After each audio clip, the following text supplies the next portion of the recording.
மாண்புமிகு பேரவைத் தலைவர் அவர்களே, ரயில்வே திருத்த மசோதா பற்றி பேசுவதற்கு வாய்ப்பளித்தமைக்கு முதலில் நன்றியை கூறிக்கொள்கின்றேன். ஏற்கனவே இந்த அவையில் விமான சட்ட திருத்தம் கொண்டு வந்தீர்கள், குற்றவியல் சட்டம் கொண்டு வந்தீர்கள். அதனுடைய பெயர் மாற்றம் சமஸ்கிருதத்தில் இருந்தது. ஏர்கிராஃப்ட் ஆக்டில் பாரதிய பாக்கியா வித்யாகா, எனக்கு பேரே சொல்ல தெரியல, சமஸ்கிருத பேர். இதில் கிரிமினல் ஆக்டில் பாரதிய நியாகா சந்திக்கிட்டா சமஸ்கிருத பேர் வச்சிங்க. ஆனால் ரயில்வேயை சமஸ்கிருதமாக மாற்றாமல் ரயில்வே திருத்த சட்டம் கொண்டு வந்ததுக்கு முதல் அமைச்சருக்கு நான் நன்றி சொல்லிக்கிறேன். இந்த திருத்த மசோதாவினுடைய நோக்கத்தை அமைச்சர் பேசும்போது அழகாக சொன்னீங்க. பழைய சட்டங்களை வச்சுக்கிட்டு நாங்கள் நடைமுறைப்படுத்துவது சிக்கல். அந்த 2 சட்டத்தையும் மெர்ஜ் பண்ணால் புதிய சட்டம் கொண்டு வந்தால் ரயில்வே துறையை நிர்வகிப்பது சிரமமான கொஞ்சம் நல்ல நிலையில் இருக்கின்ற செய்தியை மாண்புமிகு அமைச்சர் பேசும்போது சொன்னார். நீங்கள் ஜோனல் வைஸாக பொறுப்பாளரை நியமிக்கும் போது அந்த மொழி தெரிந்த நபர்களை நியமித்தால் பயணிகளுக்கு சாதகமாக இருக்கும். இப்போ தமிழ்நாட்டில் ஜோனல் வைஸாக ஒரு பொறுப்பாளர் போடுறீங்க, ஜிஎம்ஓ டெப்டி ஜிஎம்ஓ, அவங்களுக்கு தமிழ் மொழி தெரிவதில்லை. ஆனால் பயணிகள் போய் வாக்குறுதிகளோ பிரச்சனைகள் பேசும்போது அவர்கள் மொழி தெரியாததனால் மொழி தெரிந்த நபர்களை, அனுபவமுள்ள நபர்களை அங்கு நியமித்தால் அந்த பகுதிக்கு நலமாக இருக்கும் என்பது என்னுடைய தலைமையான வேண்டுகோள்.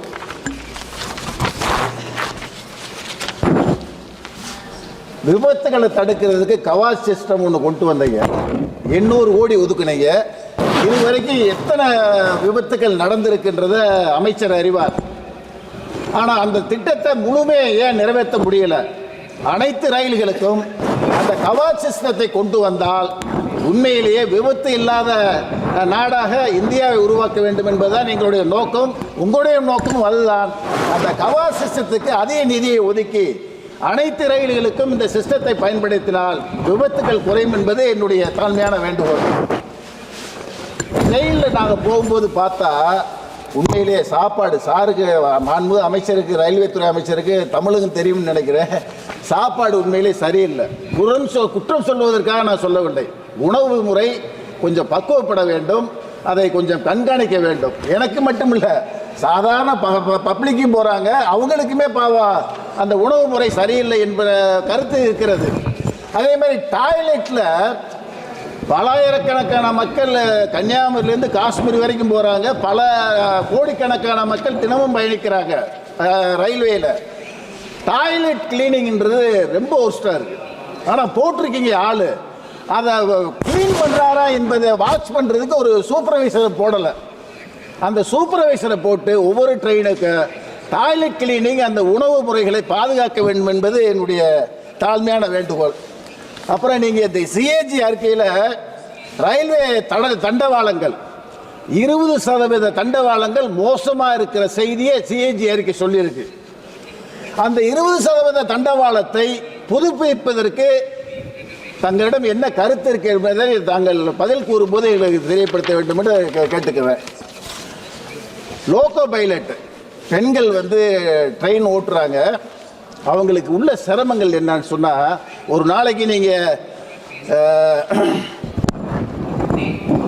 தொடர்ந்து அவங்க 36 மணி நேரம் ஓட்டுறாங்க. நாங்கள் சொல்கிறது பெண்களுக்கு டெய்லி 8 மணி நேரம் ஓட்ட வைங்க. கர்ப்பகால குழந்தை பிறக்கிற போது 6 மாத விடுமுறை மட்டும் கொடுக்கிறீர்கள்.